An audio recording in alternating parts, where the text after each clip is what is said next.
estamos tão ocupados que já não mais pertencemos. Tão indiferentes que deixamos de cuidar. Tão vaidosos que não mais nos rendemos. Tão apegados ao que temos que já não mais sabemos confiar. Quais são os seus espelhos mágicos?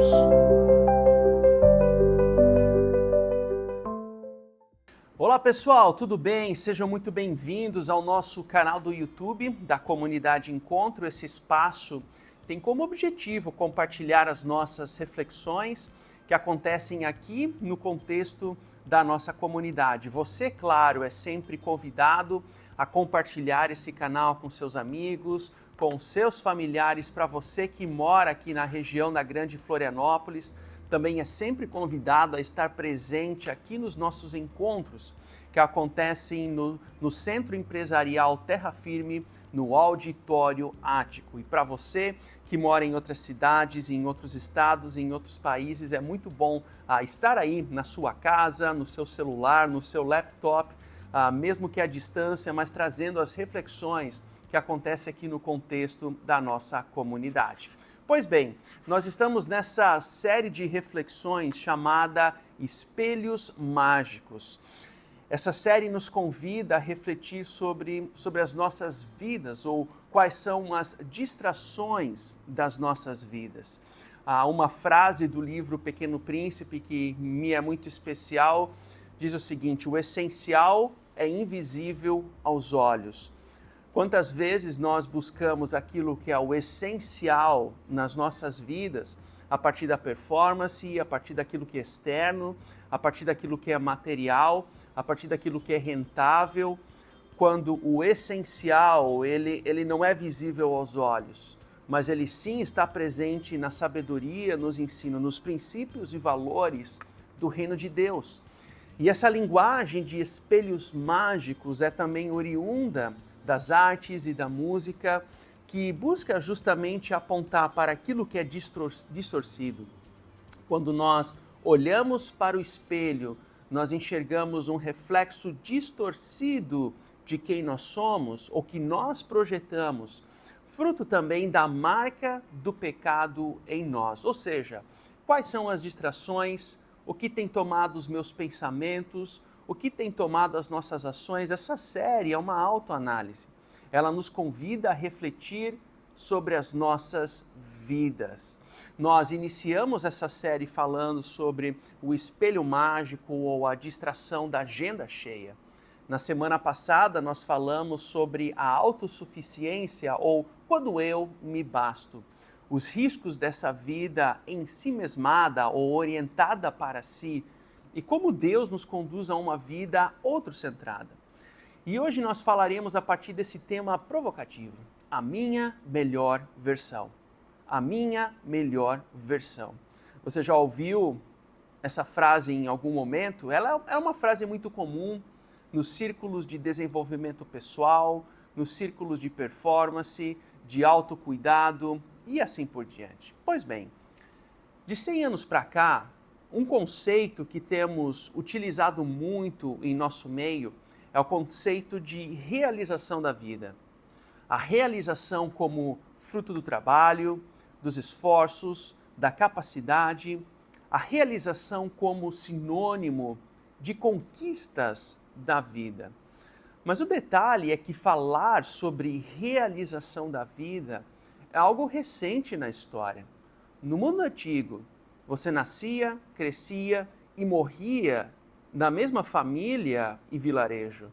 Se você era filho de sapateiro, você iria crescer sapateiro, você iria morrer sapateiro e assim por diante.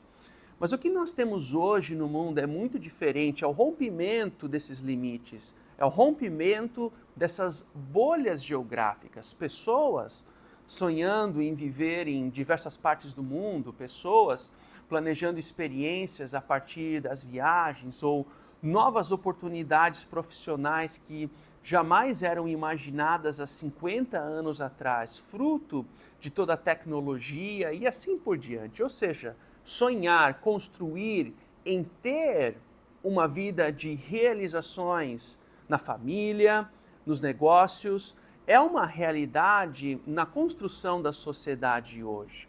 Inclusive, um parênteses, essa semana 2 eventos chamaram a atenção nas redes sociais. 2 casos de traição que viralizaram e se tornaram público. Nós não iremos aqui fazer coro com as fofocas da internet, não é esse o objetivo, mas trazendo isso para o nosso tema. Apenas perceba em um dos casos, no exemplo do CEO, anos de construção profissional, anos de realizações construídas na vida que acabaram em 5 segundos. Um momento de infidelidade teve o poder de abalar tudo aquilo que parecia estável, reputação, família, confiança, legado. O ponto é que o casamento precisa ser um espaço de realização mútua. E quando se perde essa satisfação no outro, a realização no outro, homens e mulheres buscam por escapes, o vínculo se esvai. E quando nós falamos nas realizações, nós falamos nas necessidades da vida. Inclusive, a autorrealização está no topo da chamada pirâmide de Maslow. Essa é uma pirâmide que, eventualmente, você já conhece ou utiliza em sua área profissional. Ela foi proposta pelo psicólogo Abraham Maslow na década de 40, que nada mais é do que uma hierarquia das necessidades humanas utilizada nas diversas áreas. Agora perceba, é claro que é bom ter uma vida de realização familiar ou profissional. É claro que é bom ser reconhecido por aquilo que você sabe fazer bem, olhar para os filhos e ter aquele senso de alegria, de que todos os seus esforços, a sua dedicação valeu a pena. Esse senso de realização, ele não é por si só ruim. Decorre que, para a espiritualidade cristã, toda e qualquer vitória que nós experimentamos precisa ser vista à luz da gratidão. Como nas palavras de Samuel, até aqui nos ajudou o Senhor. As conquistas na vida não são meramente fruto da nossa capacidade, mas sim elas são marcos de gratidão. Você construiu algo com as suas mãos, até aqui ajudou o Senhor. Você foi efetivo em algo que planejou, até aqui ajudou o Senhor. Você se graduou na sua área profissional, até aqui ajudou o Senhor. Você é referência na sua área, até aqui ajudou o Senhor. Ou seja, reconhecimento dos dons e talentos, do cuidado de Deus em cada fase, em cada marco da sua jornada e da sua vida. Agora, por que isso é importante? É porque é justamente nessa esteira de um mundo de realizações que entra a chamada espiritualidade ou teologia coaching. Porque a espiritualidade ou teologia coaching faz com que as realizações da vida elas sejam o nosso alvo último, o nosso telos, aquilo que nós mais queremos nas nossas vidas. É uma espiritualidade que se baseia nos nossos próprios esforços, uma espiritualidade que é altamente proliferada em muitas igrejas hoje, direta ou indiretamente. Ela aparece ingenuamente também nos nossos grupos de WhatsApp, no feed do Instagram e assim por diante. Algumas crenças dessa espiritualidade. A primeira é que o ser humano é intrinsecamente bom. Aqui eu não estou falando de bondade no sentido ético, mas sim no fato de que todas as respostas para todos os problemas, a solução para todas as conquistas, elas se encontram dentro de você. Basta ouvir teu coração, basta se esforçar, basta ser a sua melhor versão. E como consequência, o meu alvo de vida é buscar um processo contínuo de superação. É a dopamina da realização. Eu preciso mais e mais. Agora, qual que é o problema disso tudo? É que isso traz uma busca por soluções simples da vida. Vença, rompa barreiras, conquiste, as ênfases nos imperativos. Quando o evangelho da cruz, a teologia da cruz, é sobre o indicativo de Deus, ou seja, aquilo que ele fez por nós, ele venceu, ele rompeu, ele conquistou. Ou então, se cria também uma espiritualidade de super-homem ou mulher maravilha. O filósofo Nietzsche, que cunhou essa ideia do super-homem em contexto específico, eu sou o cara, eu supero obstáculos a partir das minhas forças e esforços. Inclusive, esse foi o pensamento, o pano de fundo para a criação do personagem super-homem nos anos 30. E por fim, e talvez o mais sério, talvez não, com certeza o mais sério, é a visão incompleta da pessoa e obra de Jesus. Como assim?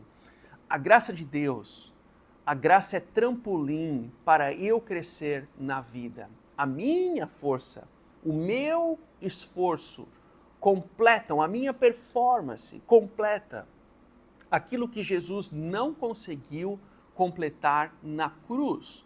Porque tudo se baseia na minha força.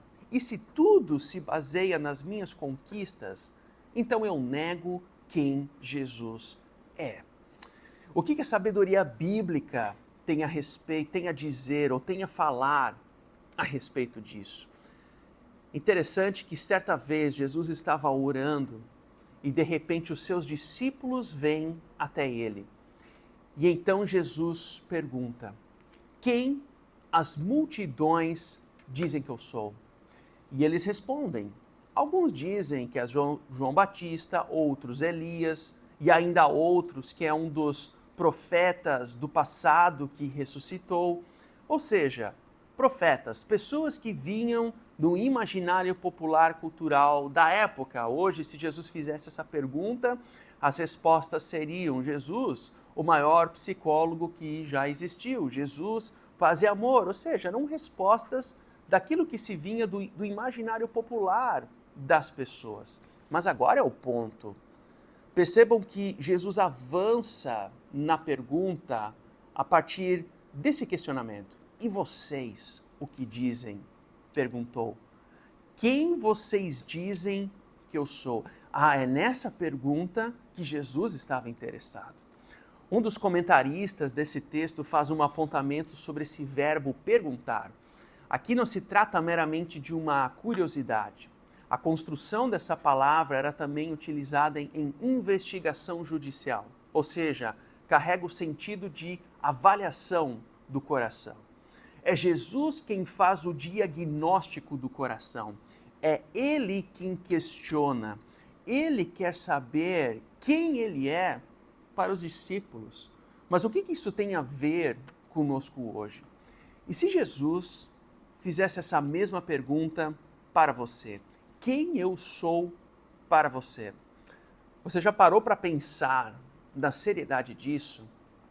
Porque a resposta dessa pergunta vai identificar qual é o local da minha e da sua confiança.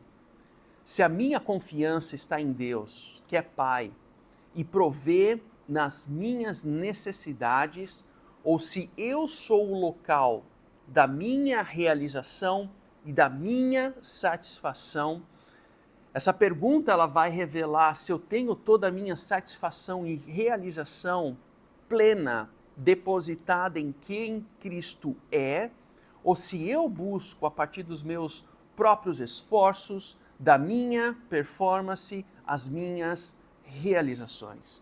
E voltando ao texto, Pedro responde a essa pergunta de forma correta.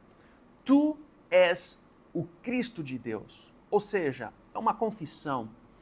Esse título aqui, Cristo, não é meramente condecorativo, mas é um caminho de vida, revela um caminho de vida, um caminho de obediência ao Pai. Como assim? Porque Jesus reage a essa fala de Pedro e disse: É necessário que o Filho do Homem sofra muitas coisas e seja rejeitado pelos líderes religiosos, pelos chefes dos sacerdotes e pelos mestres da lei, seja morto e ressuscite no terceiro dia. Certamente esse caminho, um coach contemporâneo, não traria como sugestão de vida ou de caminho de vida. Mas o que tudo isso tem a ver com o nosso tema? A resposta é que a missão e a obra de Jesus foi fazer a vontade do Pai. Essa era a sua realização. Esse caminho trouxe realização, fazer a vontade do Pai. E isso contrapõe o nosso conceito contemporâneo de realizações, onde eu cresço, eu subo, eu rompo obstáculos, eu tenho realizações na vida, tudo com base na minha performance, é a minha melhor versão. Agora perceba o contraponto. Qual foi o movimento de realização de Jesus, de acordo com o verso 22? Ele veio para sofrer, ele veio para sofrer rejeição, ele veio para morrer e para ressuscitar. A realização está centrada na vontade do Pai. Como isso se aplica nas nossas vidas? Perceba que a vida, ela não é linear. A vida não segue uma projeção contínua de ganhos. A vida é feita de momentos de celebração, de frustração, de conquistas, de perdas, de alegrias, de dor. E em cada fase dessa jornada, nós somos chamados à gratidão em Deus, seja nas conquistas, seja nas alegrias, até aqui ajudou o Senhor. O chamado não é olhar para dentro de mim mesmo e buscar a minha melhor versão, mas o chamado é olhar para fora. Até aqui nos ajudou o Senhor, é extra nós, é para fora de mim. E ali encontrar o ponto da nossa gratidão. Talvez esses dois gráficos nos ajudam a entender um pouco. Esse gráfico é do pastor Ricardo Agreste. De um lado, existe o ciclo da determinação da espiritualidade coach. É uma visão humanista de organizar a vida. A vida começa com as metas, os objetivos, tudo isso caracterizado por uma alta motivação.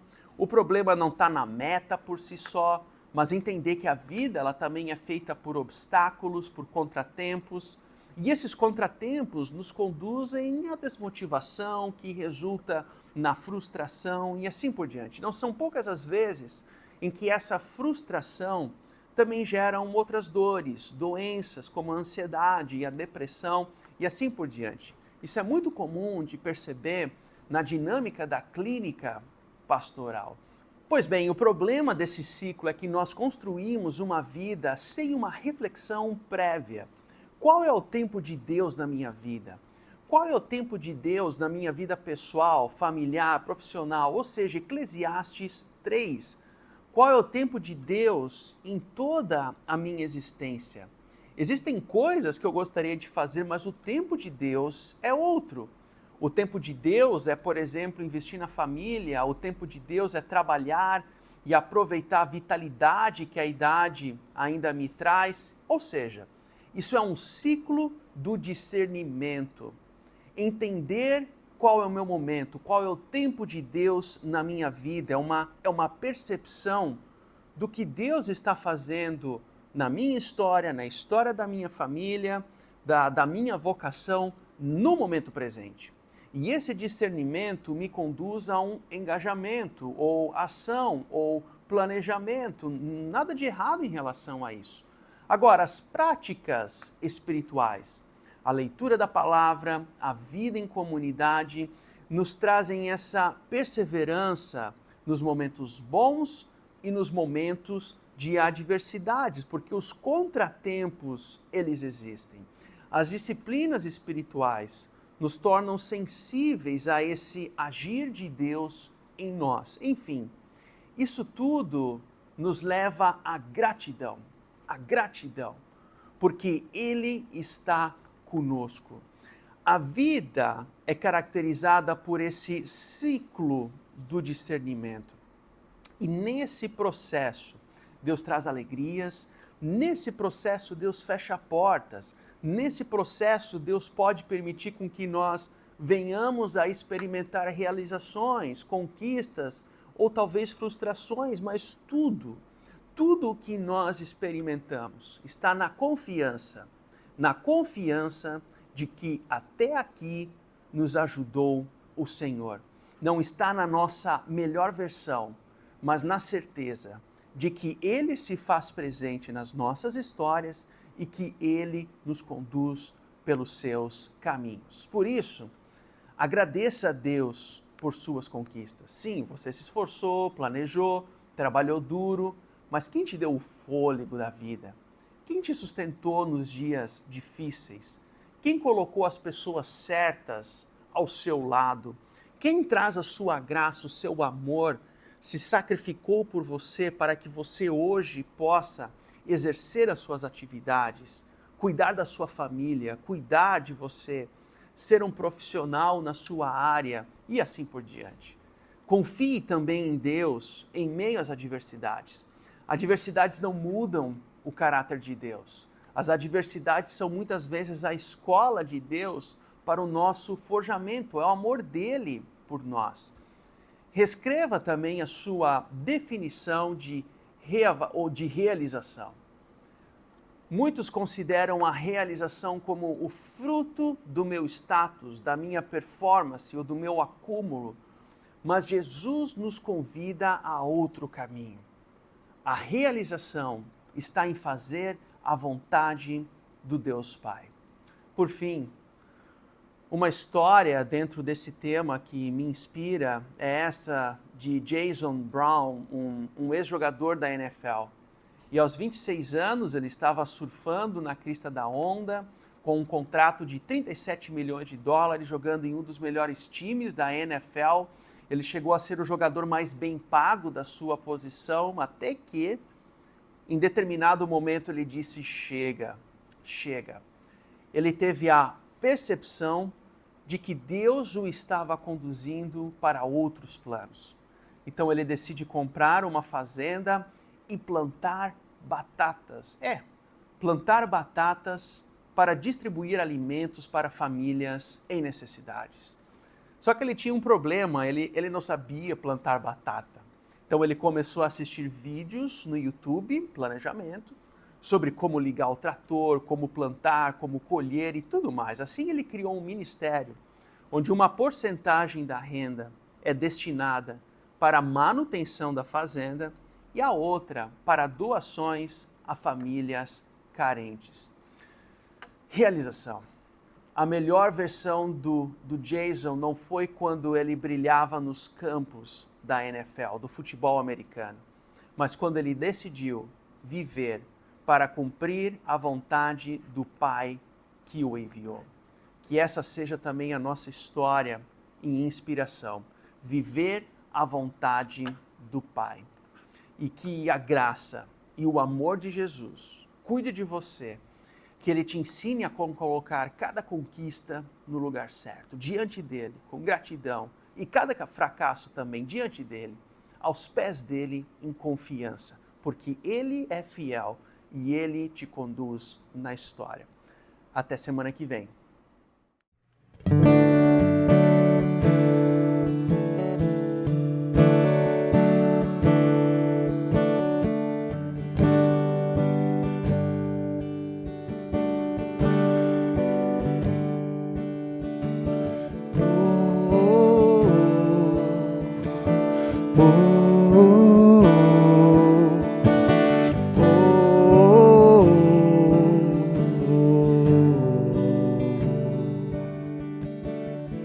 Não sou perfeito, nunca fui, eu sei do meu defeito, nunca me livrei. E a cada dia eu percebo mais, essa agonia rouba minha paz.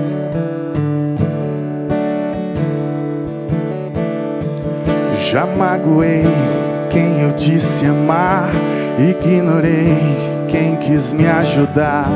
Pensei que era capaz de tudo, e lá no fundo eu acreditei.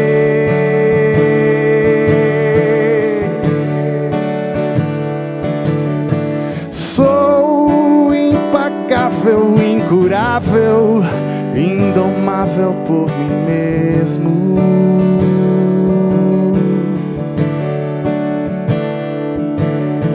Sou incorreto, inquieto, incompleto sem você.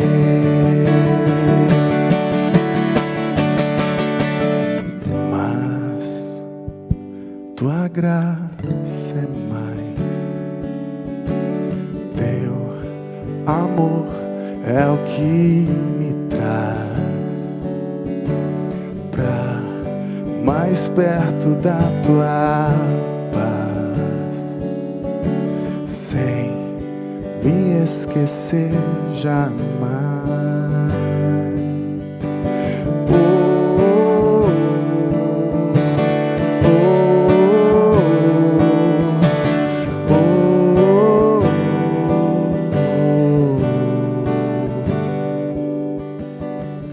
Não me deleito quanto ao que eu errei, de todo jeito já me enganei, e a alegoria de viver em vão não caberia nem nessa canção.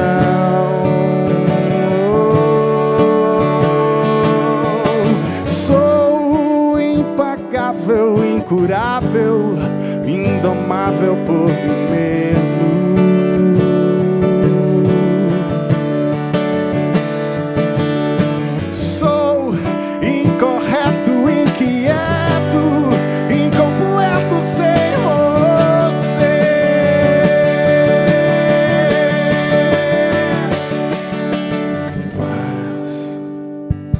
Tua graça é mais,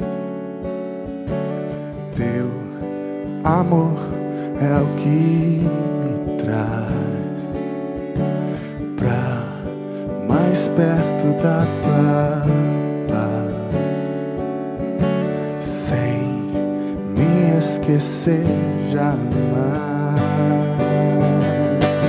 Mas tua graça é mais, teu amor é o que me traz pra mais perto da tua paz, sem me esquecer jamais.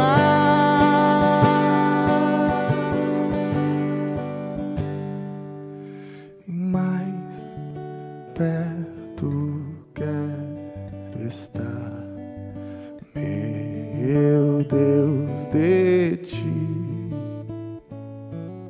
mesmo que seja dor que me una a ti. Mais perto quero estar, meu Deus, de ti, mesmo que seja dor que me una a ti.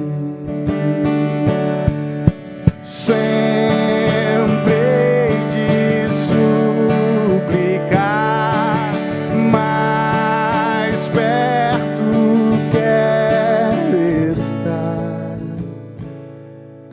mais perto quero estar, meu Deus, de ti.